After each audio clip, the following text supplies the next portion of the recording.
आपको दिखा रहे थे दरअसल ये हादसा कैसे हुआ। सुबह 9 बजे के आसपास ये हादसा हुआ जब कंचनजंगा एक्सप्रेस खड़ी हुई थी।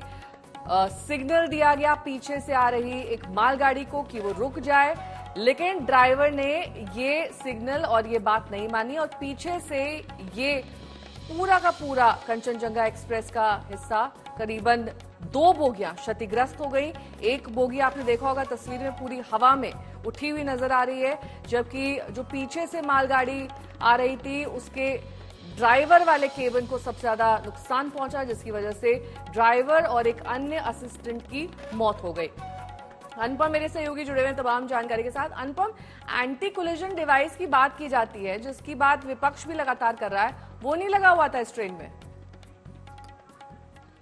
जी देखिए, रेलवे बोर्ड की जो प्रेस कॉन्फ्रेंस हो रही थी उसमें मैं सुन रहा था कि कवच अभी भी यहाँ पर नहीं लगा है पश्चिम बंगाल में और उसका काम चल रहा है। तो साफ तौर पर ये तो समझ में आ रहा है कि कवच इसमें नहीं था। लेकिन यहाँ पर एक बात तो है, अगर ड्राइवर मानवीय भूल हो, ये ड्राइवर को रुकने का संकेत दिया गया हो, वो न रुके और वो लगातार गाड़ी चलाता रहे, तो फिर क्या होगा? ये भी सवाल यहाँ पर महत्वपूर्ण हो जा रहा है कि अगर एंटी कोलिजन डिवाइस हो लेकिन वो मानवीय भूल हो तो क्या उसको रोका जा सकता है? इन सब बातों की सफाई भी बेहद अब जरूरी हो चुकी है कि आखिर क्लैरिटी होनी चाहिए कि क्या हो सकता है, क्या नहीं हो सकता है।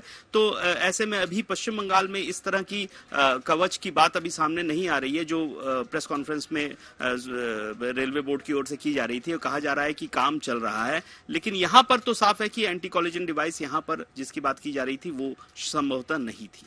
ठीक है, अब बने रहिए हमारे साथ। इस बीच बड़ी खबर भी अपने दर्शकों को बता दें। मृतकों के परिवार को 2-2 लाख रुपए की मुआवजे का ऐलान किया गया है। तस्वीर दरअसल समझा रही कि कैसे एनडीआरएफ एसडीआरएफ दोनों टीम्स लगी हुई हैं। लगातार गैस कटर्स का इस्तेमाल किया जा रहा है क्योंकि ये जो क्षति हुई है इसमें अंदर कुछ लोग फंसे हो सकते हैं। ये उस माल गाड़ी के आगे की तस्वीर है जिसमें ड्राइवर सवार था, जिसकी लापरवाही की वजह से यह हादसा हुआ। अब उसके शव को भी निकालने की कोशिश हो रही है। हालांकि अंतिम पड़ाव पर अब ये रेस्क्यू ऑपरेशन पहुंच चुका है।